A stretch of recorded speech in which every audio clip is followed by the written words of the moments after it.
Hi everyone, welcome to Here for the Health of It podcast. This is Dr. Randy. I'm here with Dr. Tom. As always, we appreciate you guys listening. You can check us out on our Instagram at Here for the Health of It podcast. Just search that, and we are all over there. We have clips from the show. You can check us out there. Leave comments. If you haven't left a review, we'd appreciate that. You can do that on Spotify or iTunes. And today we have a special guest. We have Shannon Livezey, who's the owner of Avodah Massage Therapy. Yep. You're on Millwood, Yes. kind of downtown Columbia area. Yes. And you've owned it since this year, less than a year. Yes. Love it. So you're a licensed massage therapist. Yes. And you were telling me that you do like trauma-informed massage, Yes. which is a special kind of massage that I don't know anything about. Well, it's not necessarily like a special kind of massage. I just take more of a trauma-informed approach where I really listen to people's backgrounds of why they're hurting, where they're hurting, and what it has to do with events that they've faced in the past that has perpetuated maybe like a chronic pain or a consistent feeling of like, you know, how you feel. Maybe like my chest kind of hurts a lot, or sometimes people's back hurt a lot because they carry a lot of stress in there. So yeah, it's more of like an approach that I take, not necessarily a technique of massage. So people talk to you the entire massage and you talk back to them? Not necessarily. Oh. Yeah. I usually only talk to people if they want to talk to me. Mm-hmm. Some people like to talk. Sometimes I just remind people to breathe. So it's really very unique per person and per what they're dealing with. Mm-hmm. Mm-hmm. Do you ever get people like screaming when they release something or like convulsing or anything like that? I've never had anyone scream. I do have people who shake. Like cry or anything? I have had someone cry before. Mm-hmm. Yeah. So sometimes like I tell them emotional releases are normal. They're fine. And I ask them how they want me to hold space for them in that moment. Or what feels most secure to them in that moment. So if it's maybe introducing a firmer touch, maybe, focusing on a certain part of their body, maybe like holding their shoulders, holding their back, whatever feels most supportive to them during that time. But sometimes people do have like a physical release. Sometimes it's like very tiny, like very minuscule, like kind of like just a little bit of twitching. Sometimes it's bigger. And we just breathe through that. I let them know, like, hey, if you want to share anything, you can share something, but you don't have to if you're not comfortable. But I just let them, like, have that time to process through that. So how did you get into this? That is a very long story. Do you want the TLDR version? Mm-hmm. What is TLDR? Well, I don't know what that I don't even means. know. Too long, didn't read? Oh, yeah. Let's do that one. Okay. So I actually started out in... Wait, is that a thing? Yeah. Dude, that's how you know you're old. I know. You didn't know it. Brett knew that one? Yeah. It's like a Reddit thing. I don't actually know about that, but Okay. it's like a Reddit thing. So I actually started out kind of like in the trauma advocate role when I was in college. So I did crisis calls when I was in college. Yeah, it was super intense. But I started off kind of like dipping my toes into the trauma-informed world through that. And then when I graduated, I kind of didn't really do much with that either. So sorry to cut you off, but Sorry. you just decided he was one gonna day. do it, though. You're talking like you got into just being on the trauma call center in At college 18 as years if old. that's perfectly normal for an 18-year-old. Well, I mean, it kind of was for me. I majored in child and family studies. So I really wanted to be in that realm of helping out children and families through that avenue. My friend actually got me started in that, but so I was kind of already there. It makes more sense that way. People would just call you and say, hey, I'm suicidal, or hey, my boyfriend's beating me up. No, so it was more so I would get calls from hospitals, like people who had been sexually assaulted. So I would go to the hospital, be there with them, ask them questions, see if they needed any help from the Crisis Advocation Center. And like either sit with them through their SANE nurse exam, and just walk them through the entire process. So I would probably be at the hospital for maybe 5, 7, 8 hours at night. Dang. And they would just talk to you? Not necessarily. Some people didn't want to talk to me. You would just sit there in silence with them for 6 hours. How do you learn that skill? That I don't have.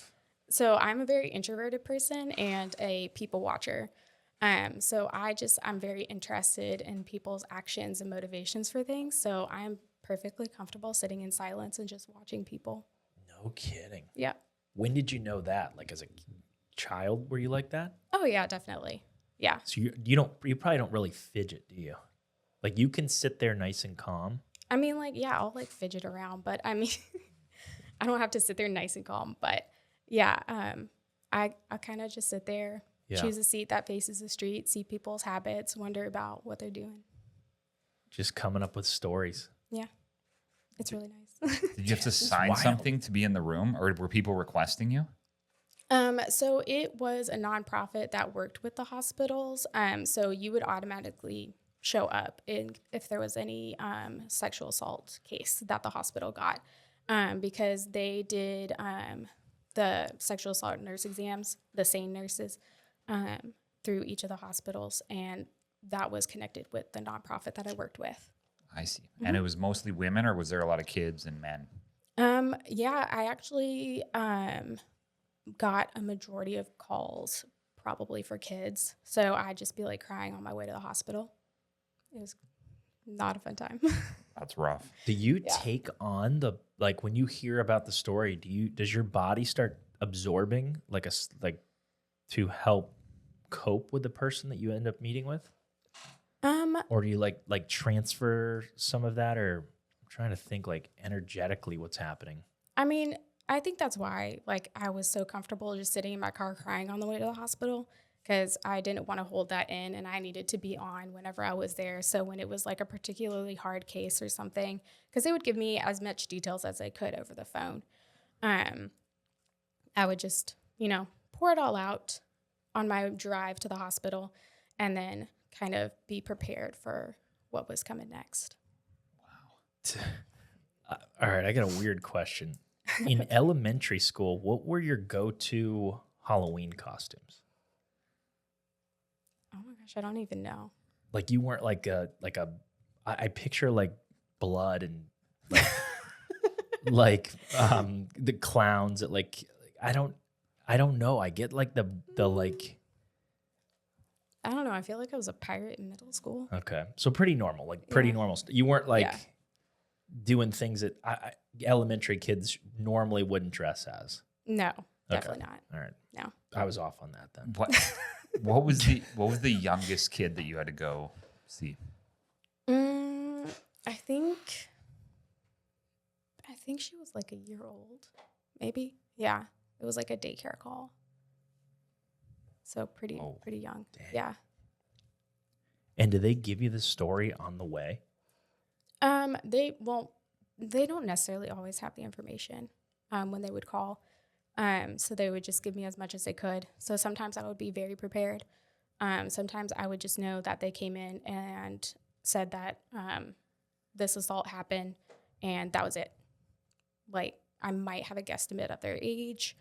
Didn't necessarily know every single time. So sometimes it was like I knew what I was walking into, and other times I was like, I have no idea what is going on. Okay, so let's continue through the TRLDY story. Where was I? Yeah, so I got started with this in college. When I graduated, didn't do much with it. But I was involved with things like Dressember, which is a nonprofit that raises money to fight human trafficking. So I was kind of still in it, even though I wasn't professionally in it.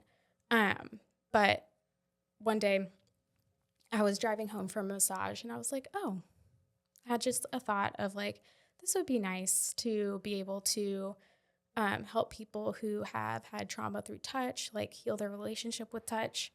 But then I was like, that was just a nice thought. I'm just going to go on my merry way. And then it wasn't till maybe like a year and a half later when we moved to South Carolina that I really wasn't finding any work here, at least work that I wanted to do, like work that made a difference in people's lives. But that's when I was like, I don't know what to do. What am I going to do? And my husband was like, why don't you do massage therapy? And I was like, I thought that was a joke. I didn't really take it seriously when he was like, you would be a great massage therapist. I'm like, oh, everybody's husbands, boyfriends say that when they're getting a massage from their significant other. But I was like, okay, like, let me give this a try. If I am not good at it, I will just not do it.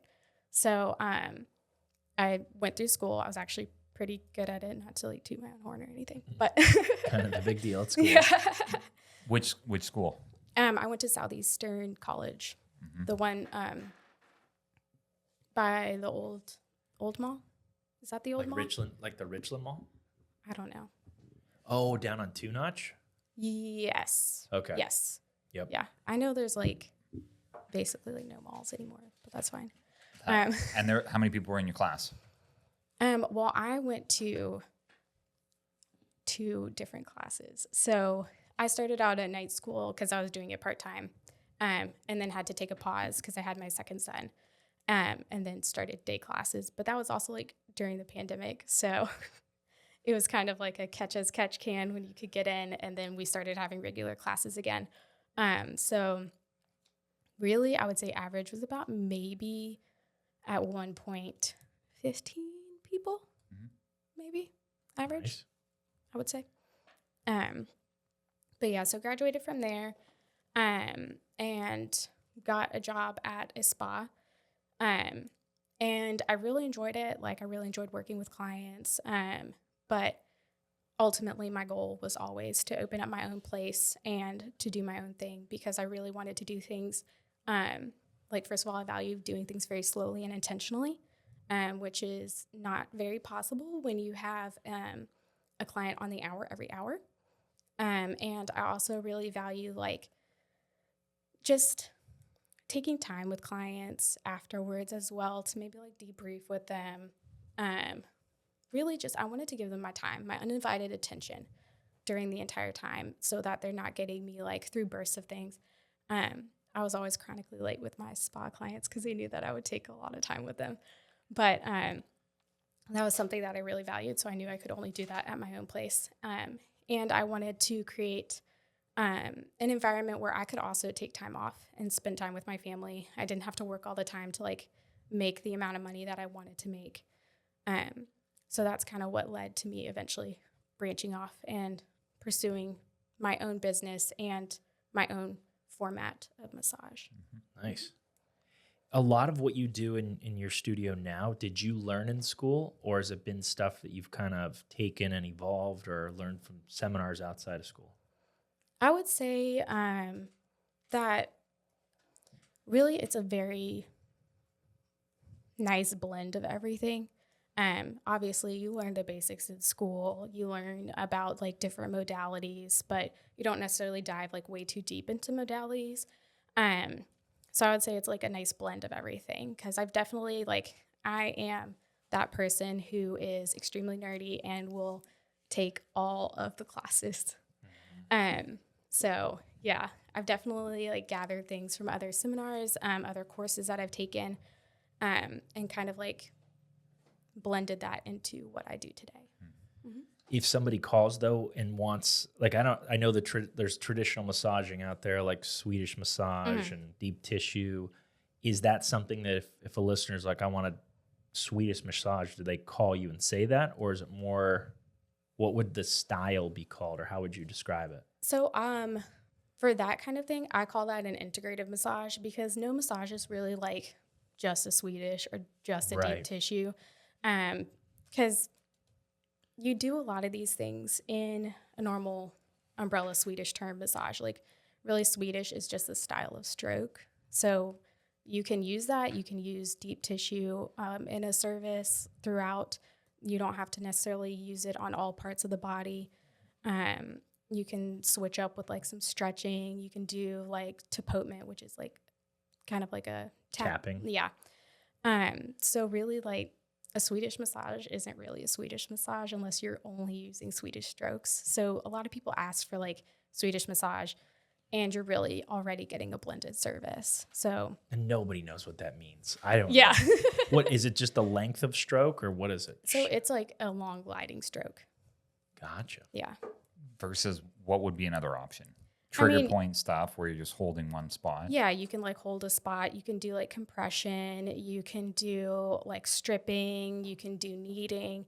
There's a lot of stuff that you can do within the span of the time that you have. That's not necessarily just going to be Swedish. I feel like if people actually really got just a Swedish massage, they'd be like, what the heck is this? What's the really short stroke called? Because that's what Randy has his wife do. Is there a name for that? No. Oh, okay. She's not a good massage therapist. She's an incredible chiropractor, but I don't even know if I've got a massage from her before. So when you're looking at your day and scheduling it out, what does that look like usually? So my day-to-day really varies. So like I said, I have 2 kids. I make a lot of time for them. Generally, client-wise, I only schedule out like 2 or 3 people a day. I don't try to see more than that unless I'm trying to like make up time for taking time off. But I found that that's a really nice balance for me to just take time for myself, take time for my family, and not make myself so burnt out that I really hate my life. So you probably have a waiting list of some sort then. Yeah, I mean, I do have waiting lists for certain days, but I try to get people off there as fast as I can. Yeah, nice. Yeah. It's got to be tiring seeing, and I'm assuming they're hour massages. Not necessarily. I do 90 minutes and 2 hours as well. 2 Wow. hours. So 3 hours of massaging would be tiring, or not really. Not necessarily. Like I've done a 2.5 hour massage before. Really? Yeah. I love the longer massages because I take such a long time and I'm intentional with my massages. Sometimes 60 minutes feels like way too short to me. So after 2.5 hours, you know everything about that person, probably. Yeah, pretty much. As far as rhythm of massage, how frequently do you recommend people coming back to see you? So it really depends on the person. Like, is there but you will put together almost like a treatment plan or a recommendation after the first visit? Not necessarily. It really depends on what they're trying to focus on. So I let my clients know that I'm not going to dictate your schedule or your treatment. Like it's based on what you're able to afford, when you're able to come in, if I can't even get you in. And also like when you feel like it's almost to the point of, oh my gosh, I really, really need a massage. Because I never want you to get to the point of, oh my gosh, I really, really need a massage. So I'm trying to let them know that, hey, whenever you feel that, like we want to schedule it maybe like a week before that. So it's really honestly based on my clients, what they're feeling and where they want to go with it. I don't necessarily be like, oh yeah, you have to come in for such and such and then you'll feel better. It's really like, hey, I want to work with you. What do you feel like would be best for you? Of course, there's some people who I'm like, I do recommend either longer or more frequent, but honestly, that's also based on how you're feeling. Like, I don't want to force anybody into a treatment plan that's not sustainable for them. Gotcha. So trauma informed. Break that down a little bit more for me. Like in what way? I'm just trying to think of what that looks like. Yeah, so I would say it's basically opening up a conversation with someone to be like, hey, this pain that you're feeling, where do you feel like it's coming from? Or, hey, you've mentioned that you have anxiety and depression. Where do you feel that in your body? Like, where do you hold that? What kind of pain does it feel like? Is it stabbing? Is it throbbing? Is it a pulsating pain? When do you feel it? And work through that with them and try to find what's relevant in their body to them. For like throughout their treatment as well, making sure that like, you know, we're not doing anything that could be re-traumatizing. Like maybe there's a certain hold on a certain part of their body that's just like absolutely no go. We do not want to do that. So it's basically just having a more extensive conversation with them before they get on my table. Like what kind of hold? I don't know. Well, I got an example. So I think Shavas Spa kind of touched on this where somebody was sexually abused or had some sort of like physical trauma, they don't even want somebody to, like, getting to somebody to touch them again was a really big jump. So she had like a water massage table or something that allowed them to get some sort of physical touch to maybe go to somebody like you that could then express or open that area up more. Exactly. Or it could be like things that maybe sometimes they don't even know. For example, I went to I got a massage at a chain in Texas, and I didn't even know that like people touching my neck without like announcing themselves was very like threatening to me. I don't think it helped that he was a male massage therapist either, but he kind of like grabbed my neck and I was like, immediately I was like, no, thank you. I don't want that. Please stop touching me. So sometimes like people don't even know what's going to trigger them until like maybe you do that. I mean, I think if someone aggressively grabbed my neck, I'd probably do the same thing. I mean, I'm not going to be over here aggressively grabbing anyone's necks. Some people are into that, Randall. Well, it brings up a good point. Like male massage therapists, do you feel like it's harder for them to succeed in the industry just in general? I absolutely do. I have a lot of friends who are male massage therapists. And I've had like a lot of coworkers who are male massage therapists. And I feel like, yeah, if you're not very careful, it can be misconstrued or people can feel a certain way. And then you kind of like get this reputation. Right. But I don't know. I feel like kind of the massage world in general sometimes has a really bad reputation anyways. Yeah. Yeah. Yeah. It can be intimidating. Like I always personally choose a female therapist if it's an option. Yeah, I have seen most guys who come and schedule a massage, they absolutely do not want a male therapist. Even if I'm like, well, I get massages from them and they're great. Like nothing's going to happen to you, but it's just like this thing in their brain where it's just like, no. Yeah, and I just picture like rough hands and like calluses and guys not taking care of themselves very well. I think about hygiene. Is that weird?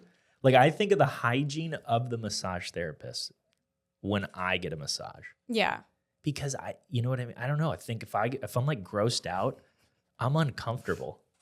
I mean, well, that's one of the things you learn about in massage school too, is they're like, you have to have good hygiene. Like don't be eating any smelly foods before, or make sure that like, you know, your deodorant's working. Yes. Your nails are trimmed so that like you don't have any dirt under your nails. Because, you know, you want to make sure that you have a nice, presentable place and you're nice and presentable for your client. You don't want to gross them out. Do they teach you, like in school, do they teach you, I don't know what you call it, like, I guess just like the greeting of somebody and then like the ending of the massage. So there's the physical part of it, but like you're saying, so when you first meet somebody and you kind of have that interaction to feel them out and see how they're, like what they want done, I feel like there's a lot going on there. And then at the end, when the person's like, you've already worked them up, the like, what do you do next? Yeah, we do that, especially in clinics. You get a lot of hands-on practice with greeting your client, talking with them, walking them to the treatment room, letting them know how to undress, where to put their things, where to even lay down underneath. Like, I can't tell you the amount of times that I have told someone to get underneath the sheet of a massage table and they are on top or sitting in a chair. Right. Are they just naked? Wait, are they just naked? No. This person was in their underwear, but I was like very caught off guard. I like, opened the door and I was like, you said you were ready. I'm ready. Yeah. Just I was like, spread eagle in a chair. Oh, where do you want me? I was like, no, you're not ready. Please, table, please. But no, yeah, you learn how to like tell them to get dressed down to their comfort level, what that like answer their questions if they have any, how to get underneath the sheets of a table. How to position themselves, because some people don't know how, especially like if they've never had a prenatal massage before and you're doing side lying, maybe they don't know how that's supposed to work. Or do I put my face in this face cradle? I don't know. Did you say face up or face down? I'm not sure. Yeah. So yeah, you walk through that, you get a lot of practice with that. And then of course, ending the massage, letting them know where to meet you, if they would like any water, things like that. and just talking with them afterwards of like, hey, how was that? Like, how do you feel? When do you want to get rescheduled? Things like that. So the term "get dressed down to the level of your comfort." I think that's standard, right? You hear that all the time. So I'm curious the stats of what most people's comfort level is. Most people leave their underwear on. Do they? Yeah. I Like will say I get a lot of 80%? probably 70% or higher. I don't really like super check. You just have like a little tally. You should have a little tally and then you just make a little thing. I don't know if people be Underwear. comfortable with that. Nude. But people do ask me, they're like, do they get naked? And I'm like, I mean, yeah, if you want to, I don't care. Right. Yeah. But I guess we don't know. Bras, that they most of the time that comes off. Oh, yeah. Because it's harder to work on the back if you're working through Right, a bra. But right. obviously, I'm not going to cross that boundary if you leave it on. Gotcha. Good. Has anybody left like shorts and a t-shirt? That's what I was thinking. The other full- side. Yeah, so I do offer a fully clothed massage. So if people aren't comfortable with getting fully undressed, we can just do a fully clothed massage so they can stay dressed, and we can focus on maybe just compressions, or if they just want, say, their head, neck, and shoulders done, we can just do that. So I do offer that option, even though it's not necessarily like a massage option that people usually get. Right. Just because I don't want That's people. good to know. Yeah, I don't want people to be uncomfortable to the point of like, oh my gosh, I got to get undressed Like to they're get this nervous the massage. whole Yeah, time, yeah. So I do offer that option. But really, honestly, you can massage anybody in any phase of dressed. I recently got back from this conference in Charleston, and the presenter, Walt Fritz, he was talking about how this one lady came into his training with a very thick turtleneck on, and it is a throat and face and mouth kind of manual therapy training. And part of it is like, hey, come with like a loose t-shirt because we're going to be doing stretches. We're going to be manipulating around here and the anterior throat. And she came with a thick turtleneck sweater on because, maybe not comfortable with that. And he was like, we can still do work through the clothing. That's interesting. Yeah. And I was like, man, like so many people feel like you can't do good work with people's clothes on, but you really can. Well, and I bet the average massage therapist though would probably, like, if you go to just, and I'm not going to throw anybody on a bus, but like a chain joint, and you walked into one of those massage therapists with a turtleneck on, I don't think they're going to pick up. They're going to be like, what are you doing here? Right? Yeah. Most people's training isn't with people's clothes on. Right. But yeah, they would be thrown off, but Yeah, you can still wouldn't do know that. I wouldn't know what to do in that. Yeah, you can still do good work though, because at the end of the day, you can still manipulate the muscle, the tissue through clothing. Like it doesn't matter. What's your favorite muscle to work on and your least favorite muscle? I don't think I have a favorite and a least favorite. Really? Yeah, I would say like maybe I have like a favorite part. Like I love working the shoulder. Nice. It's just such a complex muscle. I really enjoy like moving it around. But I also love working on feet. Feet? What? I knew it. That's great. You I were had that scared written to down say. to You were ask. scared to admit that. She was like, oh God. She was I like, have oh, so why many am I feet. telling him this? No, I really love it because most people don't realize that they carry so much tension in their feet. And the amount of times that I've had clients be like, oh my gosh, I felt that all the way up here. Oh my gosh, I felt that like in my shoulder or in my head. And it's just like your feet are also connected to your body. Don't neglect them. Yep. If you were a muscle, which muscle would you be? If I were a muscle, what muscle would I be? I think I would be the subscap because Just sometimes tucked you don't under. know it's there, but it's very important. Oh, nice. Oh. That's good. Very good. A lot of people have issues with the subscap too. Yeah, I think I do. Their scapula is just flaring out. Yeah. Can't use their shoulder properly. Yeah. Yeah. Now, have you ever had anybody with their eyes open the entire massage? Oh. Really? Yes. Do you make eye contact or like what is that like? Absolutely not.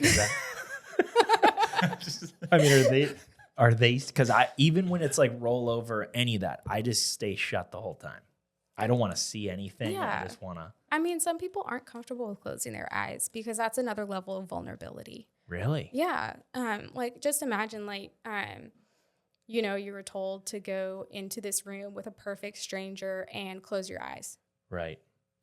Would you do it? No, absolutely not. No, I would. Randy would. I would have no problem. No, I'm Randy watching would that say, person. "Do you want me to get dressed down to the right level of comfort?"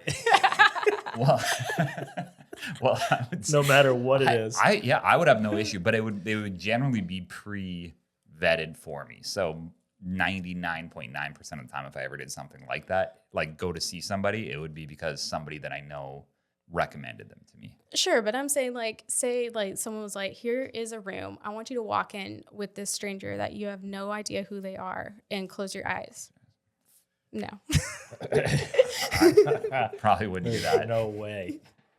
I mean, you might have some idea of what they're going to do, but still you might be kind of nervous about it. Like, who are they? Are they professional? Like, what are they going to do? I don't really know. So yeah, it's just another level of vulnerability. Yeah. I think I would just base it on, you can tell a lot about a person when you look at them or meet them. Like, I think pretty much within 3 to 5 seconds. There's a lot of sneaky people out there. Yep. Yeah, I made the assumption that she was like a vampire or like scary clown. That's a good point. And she wasn't, so I was off. Well, even with my kids, so I have a 6-year-old and 9-year-old daughter, and doing what you did, where you went in all these sexual trauma cases, I don't think I could ever do that because I already don't trust anybody around them necessarily. Oh yeah, So I don't trust anyone. It's around got my it's kids got to either. affect the way that you parent, going through all that and seeing all that stuff. It definitely is to a level, but I mean, at the same time, you can't control everybody. You can only control what you can, and I can't control my kids all the time. I mean, for right now, I can control where they are and what time they're there because I can't drive.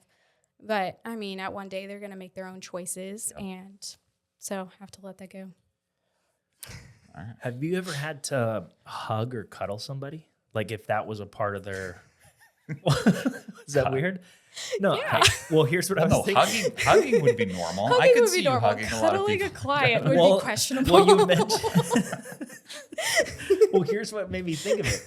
You mentioned like, so if you find out they had like a trauma and then they were like, oh yeah, like focus in on this area or this really makes me feel better, and you comfort them. And if somebody's ever been like, yeah, like, can I get a hug? Like I'm crying, or can you cuddle? All right, I guess cuddling's weird. Yeah. Can you spoon me for a little bit? You've never had to do that? Absolutely not. Oh, okay, it's not an option. No. That's for the weird. listeners. I want to make sure the listeners don't ask these questions. You know? Okay. What about weird types of oil? I'm sure there's some people that have all kinds of requests. No, not really. I mean, They just trust whatever you have. I mean, I let them know if I'm going to use something different from my standard. So I use like a hypoallergenic oil or gel.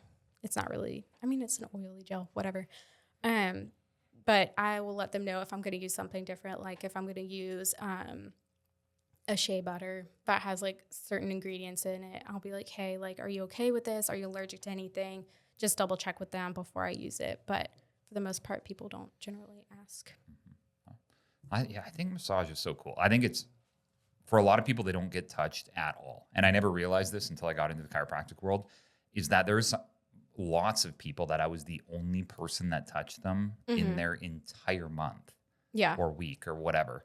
And especially if they're older, or if they're a widow or widower, or if they're single and their family's moved away, or whatever it is, there's all these people who literally don't have a single person touch them. You might be the only person that is. Exactly. And it's just so comforting. And people, like, we're social beings. We need to have touch in our lives. So it's so important.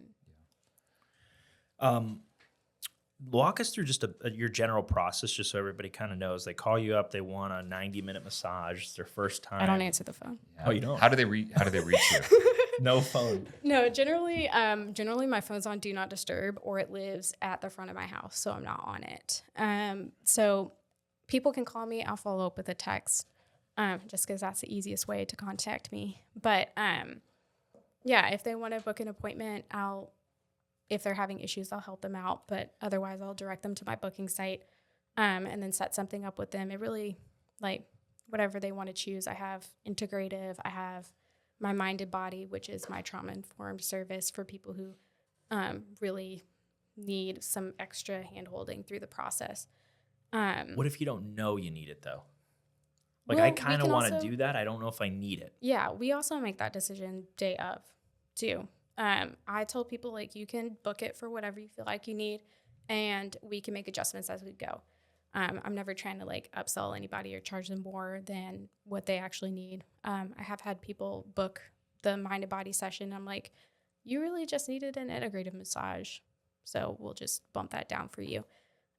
So, yeah, we can make that decision day of as well. It really depends. Gotcha. Yeah, I always have a hard time with that too, because there's been multiple times when I've gone to a massage therapist and they're like, all right, what's wrong with you? And I'm like, I want you to figure that out and help me with that. They're like, well, do you have any pain? I'm like, no. They're like, but I don't know. I don't know that everything's working perfectly or every muscle is balanced. Yeah. And I mean, most people aren't in tune with their bodies like that. Most people go through life living with a certain level. I would say vast majority of people go through life living with a certain level of pain that is quote unquote normal for them, where you start working on them and they're like, wow, I didn't realize that hurt. And it's just because your brain has gotten so much feedback that it's like, oh, this pain is fine. It's normal. This discomfort is normal. It's fine. Yeah, I lift, as you can tell, really heavy weights all the time. He wears a size small shirt, so it looks big. He looks big. No, this is an XL shirt. My arms barely get inside this shirt. No way. It's not a small shirt. It's a big shirt. Okay. I'll trust you on that. But Yes. She sees right through. No. She's been staring at my arms for the last 10 minutes. Have Nice I? Are you average sure size. about that? Nice average size muscles to work on. No, they're not. Maybe slightly above sized average muscles. Okay. But I'm not sure where the massage therapy thing fits in with working out and recovery and what that looks like. So do you have any recommendations for that? How much a person who's exercising should be going and what sort of things they should be doing differently? I mean, I would think like at least a nice long kind of almost relaxation, but penetrating into the deep tissues. Now, deep tissue doesn't have to hurt for it to work. You can still work the deep tissues without it being so painful. You're like, oh my gosh, I'm so sore the next day. But really, at least like generally getting one, if you're comfortable with it, once a month or something would be my recommendation for the average working out person. Yeah, I like once a month massage. That seems to I make need sense. I need a Reggie. I know. Tom's the person who, when you said like schedule is needed, he I like to get on a routine. Yeah, he gets his hair cut every 2 weeks on the day. Whereas I'm more like That's a little weird. Yeah, We've already that's hashed what I've this been out. saying. I've been We've saying hashed that's it so out. weird. It's very normal. Is it? Yeah. If your husband doesn't have a Reggie, have him call me. I'll get him on a routine. How often is he getting his hair cut? I don't know. He schedules his own appointments. See? Do you notice it when he gets the cut? I mean, yeah, because generally it's like really short. He probably does it like 4 times a year. No, I think he goes more than that. All right, good. Yeah.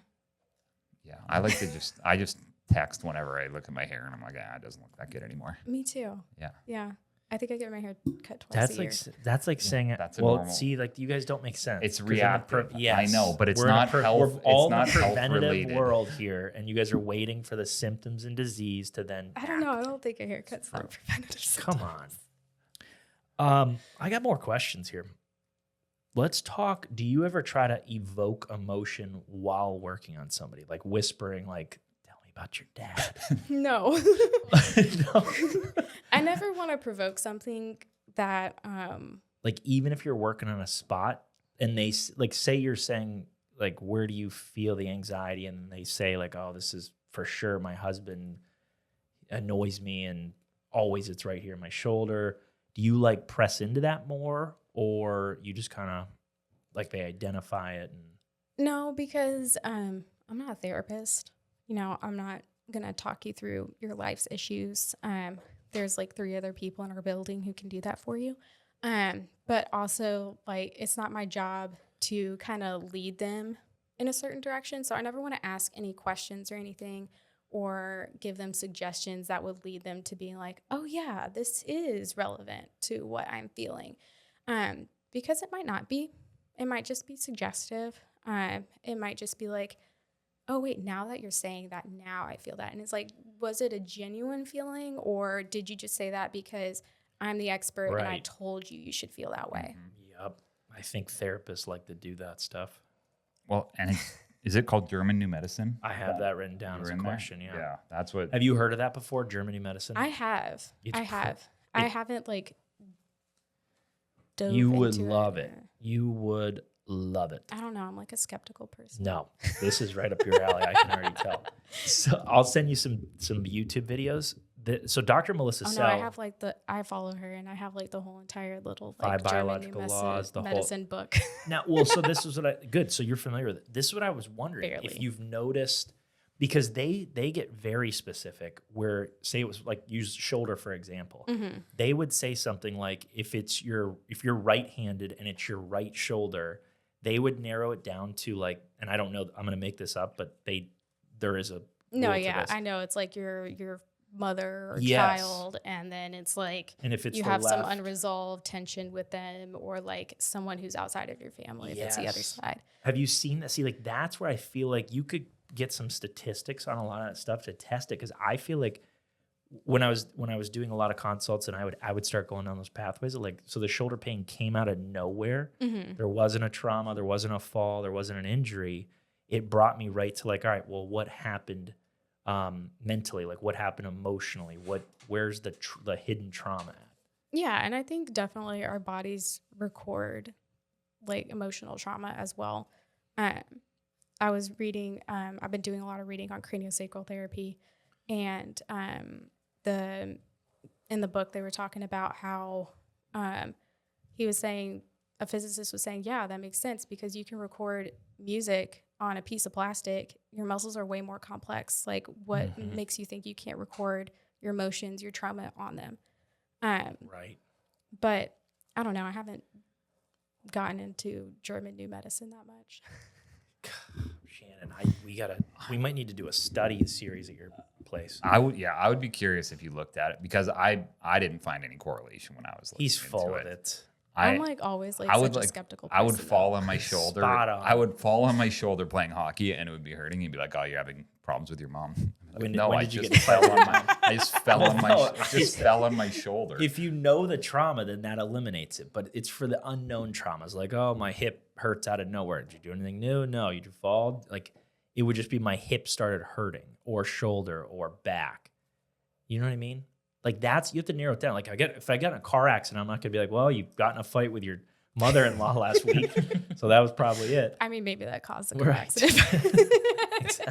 Could have led. Well, no, but so my wife Allison, she had this shoulder issue, and it was like this pinpoint pain that we couldn't figure out for a year or two. Yeah. which was frustrating. I'm a chiropractor, and we had massage therapists, and we did everything we could.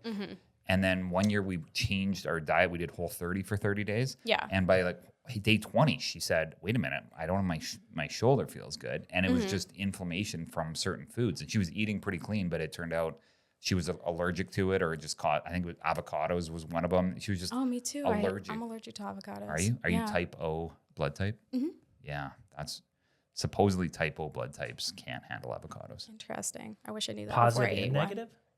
Posies and neggies? They only have. I think she's O negative. I'm pretty sure I'm positive. Positive? Yeah. So it might be all type You're O. positive. You're positive. I'm positive. But she did it, or maybe it wasn't Whole30. No, she did the eat right for your blood type. That's what it was instead. And then all of yeah. a sudden, issues like her shoulder felt great. Then she got off of it. Her shoulder issues came back, got back onto it. Shoulder issues went away. Yeah, that's why I'm really skeptical of like people who come out and they're like, this is going to solve all the problems. And I'm like, if it is, then why aren't more people doing it? I feel like it's very nuanced per person and very a holistic approach. Like you can't just be like, this is the magic technique, pill, whatever. Agree. Yep. To solve all your problems. Yeah, Like that's just 100%. a sales technique. Right. I don't think it's the one thing, but there's always something that is the catalyst to all the other crap. Yeah, it could definitely be a piece of the puzzle. Yeah. I'm not on board with the people who are like, this is it. And I'm Could like, be the biggest I don't piece. think so. Yep. Maybe it's the biggest piece. I don't know. I was just trying. I'm a little skeptical about that. All right, I got a couple more here. So what do you have a finishing move like at the end to know that your like massage is over? And I'm not It's like not that kind of Yeah, thing. just start like dancing. like and it's 5 "Massage minutes over." before you're like, oh, she just tapped my leg Start- 4 times. Yeah. I play the Jeopardy song.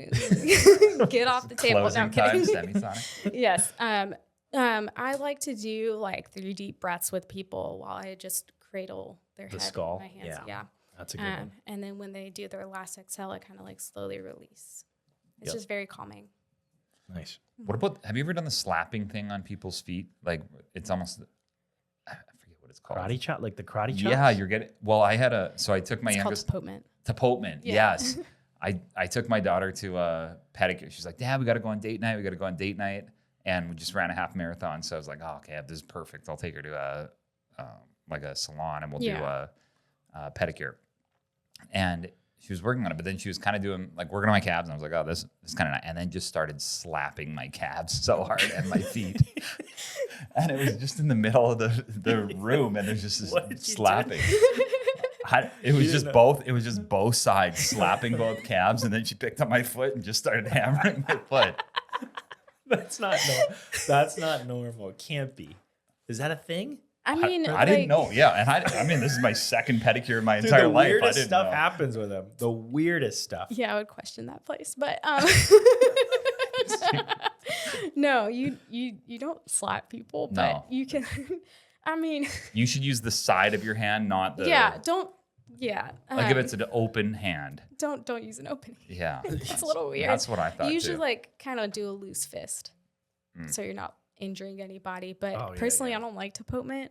I used to have this one coworker who, when we would do couples massages together, he would always like do deportment on the feet. It would make me laugh every single time. He would like dead straight in my eyeballs and like just. He was staring at you? Because he knew it would make me laugh And you every were single eyes time, open, and I'm just too. like trying to like not laugh. Dang. The eyes open thing is still wild to me. I don't know why. I just feel like. Oh, I was also doing the massage, so we were like doing a couples massage Oh. together. Oh. Like, yeah, in the same room. So we were both massaging, and he would just like be at the feet, just like looking at me like. Oh, He was another I get therapist, It. yeah. I thought he was doing it to you No, while no, staring at you. I don't know. I don't open my eyes during massage Okay. unless I'm uncomfortable. Yeah. I picture Brett probably does. You're an eyes open guy. Yeah. I'd probably be 50. I could see you. I would creeping definitely around, be 50-50. just being weird.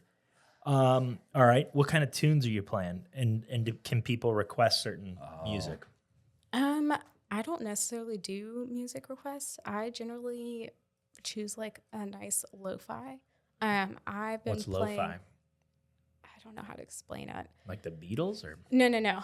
So it's like kind of like a new genre of music, I guess, but you can like kind of lo-fi everything. It's like very nice, like calming tones. It's not instruments. necessarily like lullaby-esque, but very much like kind of nice, like low beats. But I like Nordic work from home lo-fi. Okay.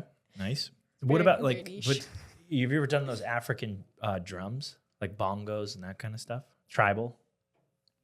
No, I kind of stay away from anything that's like a Wow. little too stimulating. Too upbeat. Yeah. Okay. What's the percentage of people that fall asleep during massage? I don't know if they're ever actually asleep. Hard to know. Some people do like kind of gently snore. I feel like my wife falls asleep within a minute of the massage, and then she wakes up at the end, and it's like, I feel like if you do a massage that way, you don't get a massage. But you do.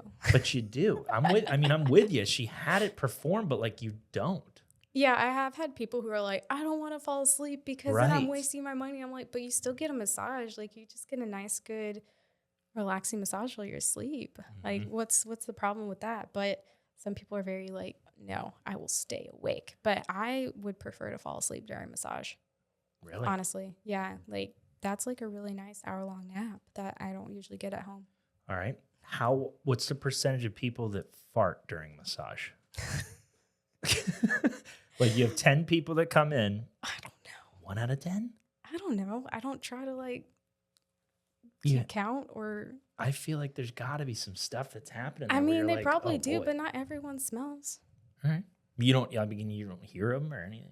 Like they're just so relaxed. I don't know. I don't try to invade people's privacy like that. Well, they're invading yours, I think, if they're just letting things It's a loose. natural bodily reaction. Yeah. It's fine. I mean, it happens in chiropractic. How often does it happen to you? Not that much. Like 3 out of 100? 3%? Less than that. 1%? Maybe less. Dang. I feel like it happened a lot more when I was adjusting. Just Maybe you're doing something. doing something wrong. Any tips for people going into a massage and any tips for them after a massage that they should do? Please tell your massage therapist if what they are doing is not something that you like. The amount of people who I've had who are like come out of a massage, or not necessarily like I've given them a massage, or like after a massage have been like, I really did not enjoy that. And I'm like, you had the power to speak up the entire time and say that you didn't like it. So, I mean, personally, I try to check in with everybody, but I'm not going to try to annoy you either. Right. By checking in too many times. I can only like do it so much until people like shut up. But the feedback side of it is a little strange though, because sometimes you're sitting there like it doesn't feel good, but you think maybe it's what you actually need. Right. Which I generally tend to have a lot of trust and be like, this kind of sucks right now, but I think they found something, then this is the best way to fix it. I'm definitely like it. Hey, I didn't like that. Please stop. Right away you say that, really? Oh yeah. I've had like tons of people like try to do, I don't like deep pressure. I really hate it. I don't want people to get in with their elbows or anything. Like, please don't, unless I absolutely ask for it. But I've had people who are like, oh, you're a massage therapist. You could take it. No, I can't. I don't want it. That's too much. I want to relax. Like, back off. So yeah, but other clients, like, please let your massage therapist know if it's too much. What's a good way of saying it? Coach people through this a little bit. I'll just be like, hey, could you maybe do a little bit less pressure? That's really kind of a tender spot. Like, really just tell them what's going on. We're not going to be offended. I'm never offended when people are like, hey, I want more pressure. Or, hey, I want less pressure. Like, I would be more offended if you waited until like after everything is said and done and be like, wow, that really hurt. Well, you didn't say anything. Right. I mean, I'll try to like go based off your bodily feedback. So like if you're tensing up, actually, I'll be like, hey, are you okay? Is that feeling all right? And most people will be like, oh, actually, no. You know, but for the most part, like, especially in the spa world, I feel like people don't speak up until they get to that checkout counter and they're like, I hated it. And you're like, but you could have said something. I mean, I always just try to take as much as I can pain-wise before I would stop them. Oh, you're a pain seeker. I don't. I mean, I don't want being tied up. I don't. He likes all that. I mean, I don't love getting open hand slapped. Are you sure? But I wouldn't necessarily ask for it to be painful, but I would feel weird saying that's too much. Why? Because you want to get the maximum masculine. It's his masculine to get energy. to my deep in my muscle. But if you think about it, like if your body is responding in an adverse way, the whole entire time I'm just spending the time fighting you rather than working with your muscles and getting to the deeper places that I need to go. Well, although it could be good, like it could be good for it to get to the points, right? Or do you think that I don't think at necessarily. the pain point, it stops getting beneficial? Yeah, I think it stops getting beneficial because, like, your muscles can only take so much until they start to break down. It's the same principle with working out, you know? So you never want to get to that point where anything is too painful because then it's not therapeutic or well received by your tissue. Like, it's just going to start tensing up and be like, and not allow the relaxation that needs to take place or the loosening up of the muscle to get that blood flowing through there. So really you could just end up going home with a giant bruise. And what about the amount of oil? Can you ask for more? Yeah, because that is true that Well, sometimes I do feel like it's a little too dry. yes, Okay. and it's like someone's pinching you or Yes. pulling on your skin.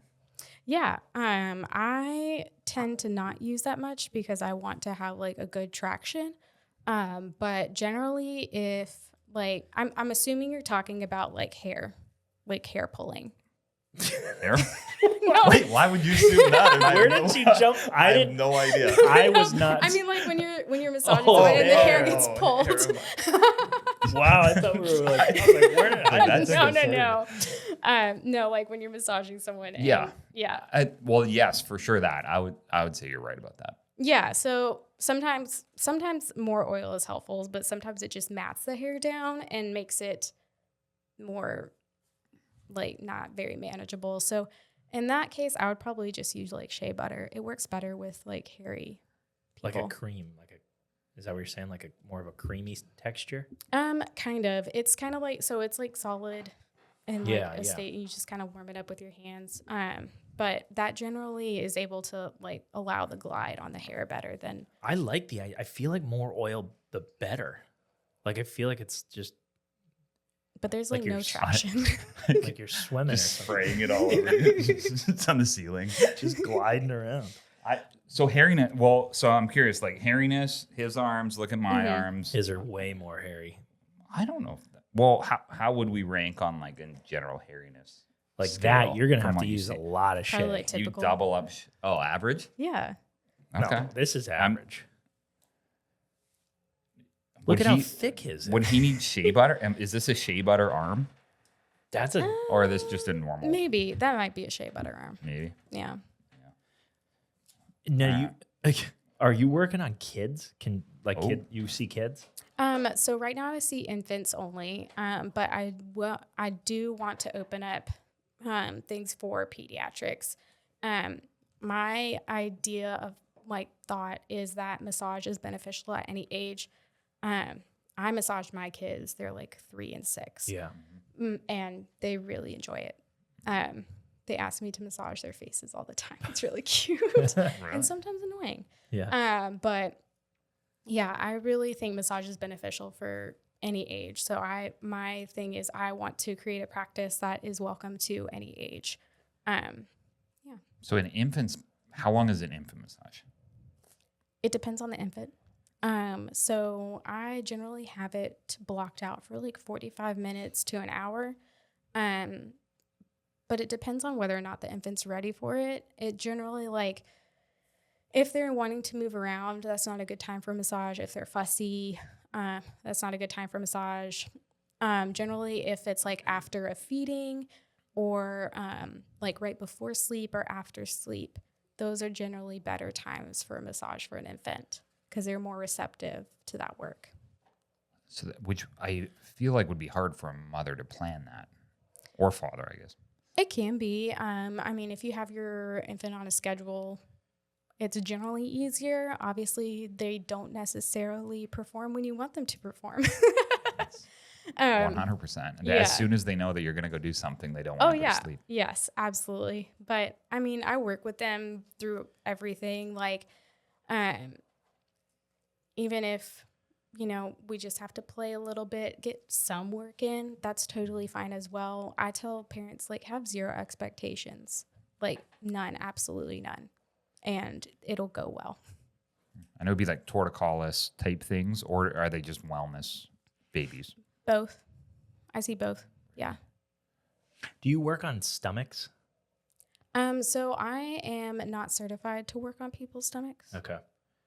Obviously I can massage an infant's stomach because Right. it's less complicated than an adult stomach, but no, I generally don't. That's what I was wondering. Are there areas that you have that are just off limits? You're open to feet. Like, are you doing armpits? Are you showing? No, you don't want to massage the armpit. There's a lot of very Really? delicate. Yeah. I had Yeah. somebody digging in there and it killed. It was They were like, probably in the wrong place. They're probably looking for your subscap. yeah, it was a shoulder stuff and it was just, they were deep in the armpit. Yeah, you shouldn't be too deep in the armpit. It's kind of like a no-go zone just because there's so many delicate structures in there that you really don't want to be disturbing that stuff. So you can't do armpit, you can't do stomach, chest. You do chest? Yeah. Glutes? Yep. How much of the glute are you doing? And does that get weird? I mean, no, a butt's a butt. It's not weird unless you make it weird, honestly. Which we do. That's what I think. Which we do. I don't. I think it's fine. But generally, like, you're kind of getting more so, you're not going too far in. You don't want to go that far in. But generally, you want to get where the deep six are, because that's usually where people's pain is generally. But I always massage glutes over the sheet just so people are comfortable and don't feel like anything inappropriate is going to happen. Gotcha. Mm-hmm. Okay, that's good. And then have you had any weird or odd requests? I have, like when people haven't come in for a massage because I tell them no. You just tell them no, like over the text or whatever? Yeah, I've had a lot of people like, it's only guys. Yeah. Let me be real. It's only guys who are like. They look like Randy. No, I had this one guy who messaged me and he was like, I need a massage. And I was like, oh, okay. Here's my booking site. And then he's like, I filled out the form. Can you book it for me? And I was like, first of all, that's sketch. And then in my mind, I'm like, these are a lot of red flags. Right. And I go to look at his form, no last name, red flag number 1. Yeah. And then I looked at what he wanted worked on and it said butt.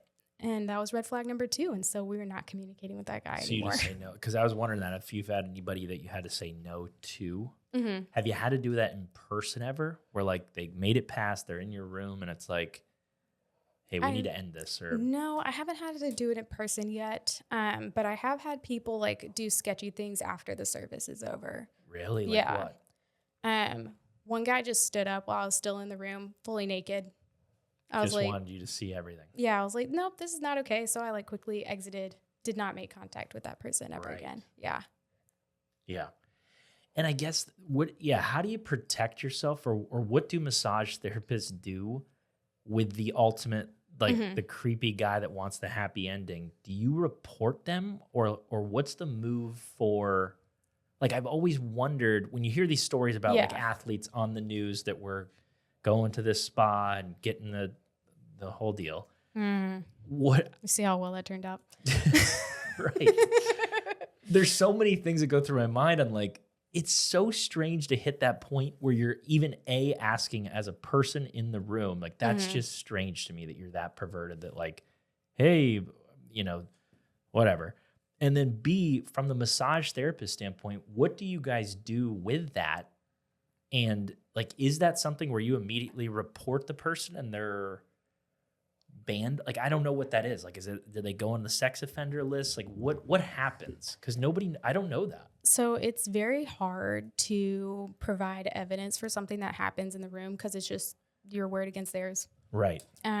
So that generally is just like you're not coming back again type of deal, unless like obviously an assault happens, then you can report that because then you have physical evidence. But unless it's like recorded, so like a recorded phone call or like inappropriate things are said over text, you really can't report it and get any action on it. Unfortunately. Okay. So there's really not much to stop people from doing that. And I imagine like in the chiropractic world, we get a lot of like jokes. In your world, do you get that joke a lot? Like you're a massage therapist and like your husband's friends when you first started doing it or any of that stuff? No. Generally, he knows I'm very sensitive about that stuff. Right. And, well, our friends know that, too, just because I do a lot of, like, advocacy work for, like, human trafficking and sex crimes. Crime victims, not, like, the actual crime. But, no, I generally don't get any of those jokes. Like, what I do to protect myself against that is I don't allow for same-day booking because usually, like, someone who's going to offend is wanting to find something immediately. Get in quick, yeah. Yeah, and I don't keep late hours. And I tend to look at, like, the referral sources for my male clients just to make sure, like, hey, do I know somebody who's connected to them that they can vet them for me? Or, like, kind of look up some background, see, hey, are you, like, a legit person or not a legit person? Yeah. Right. Referral source is always important. Nice. I think. And then what strength routine do you do personally, like for your health? So just to like stay fit to do this much massage. I don't really do a lot of strength. You're not bench pressing or doing curls or anything? No, I hate upper body work. Like with the passion. So you like legs? Like you like doing leg work? Yes, so I like to run. I run a lot. So I've generally found that a lot of my pressure that I'm able to give to people comes from gravity and leverage and, well, also thigh strength. So the stronger my legs are, weirdly, the better my pressure is. Okay, good to know. And then what's the biggest struggle that you've had since opening your own clinic or own spot? So I broke my finger in August. Oh, yeah. What do you do? I had to completely rethink and invent what I was going to do. So I ended up doing like a 9-finger discount because I only had 9 fingers. That's smart. Yeah. And like did what I could with one hand. What finger was it? This one. The ring. What So happened? that's kind of right in the middle of the action. I slammed it in my front door. Oh no. Yeah. Do you have insurance on your hands yet? Absolutely not. You don't plan on it. Nope. Okay. Good to know. What do you like to do for fun in Columbia? Gosh. And do you see yourself here long term? Oh yeah, absolutely. I mean, we're not going to move because our mortgage is so great. So Right. that's like number one. But yeah, no, I have a running group that I'm really plugged into. Oh, who's that? Shout Tell us them about out. them. Oh, FIA, Females in Action. So it's a free running group in Columbia and, well, nationwide. But we meet up and go for runs together. Down by the Riverwalk? No, not necessarily. Sometimes we do, like on a rare occasion. We did a Oktoberfest run down there, but we generally meet up at like Shannon United Methodist Church. How many people are there? I don't know. Like it really depends on the weather. 7 to That 15. does sound right. Yeah, I would say the average maybe is like 10. I mean, I was spot on then. 7 to 15. Yeah. Come on, Shannon. Jerk. It's spot on. What's your It's like speed? a really large range. What kind of speed are you guys running at? All different types. You Yeah. just take off. Well, I'm not necessarily the fastest person. I'm one of the youngest people there, but I am not necessarily the fastest person. There's 2 friends that I usually kind of trail behind and or try to keep up with because I am not very good at directions and I don't know where I'm going. So for safety reasons, I try to keep up with them. But it's really funny. They tried to talk to me on one run the other day and we were going like an 8:50, maybe 8:40 pace. And they were like talking to me about my Thanksgiving plans. And I was like, I cannot talk at this pace. What can you run 1 mile in? Like if you just had a 1 mile. My fastest mile Like in the last 3 years. in the last 3 years was probably like an 8:10. Dang, that's Yeah. good. Yeah. But I think I beat that, right? I don't know. Have we tested your Yeah, one in the mile? last 5 years. I don't think I could do that now. The last 5 years. Yeah. That's just a cop out. I wish I could show up to FIA, but I can't because it's females in action. Yeah. You could do F3. Me versus you, F3. What? Oh, I don't know I what don't know. F3 is. F3. That would just be the Oh, three of us F3 is going like for F3 is like the male version of FIA. Oh, sweet. Oh. Yeah. Do they meet at the same place? No, not necessarily. But we'll see them out. Sometimes they'll be like working out at Hand Middle School, and we'll pass by them. Yeah. On our runs. And then what's the best way for people to find you and all your contact stuff, Instagram, all that good stuff? Yeah, I'm at Instagram at Avodah Massage, and then my website is avodahmassage.com. Great. Whoa. AVODAH. Yes. Yeah. Like avocado. No. A little bit like avocado. No, we hate avocados. Oh, yeah. All right. Everybody go check her out. Thanks for coming on the show. Thank you. Here We're here for the health of it. for the health of it.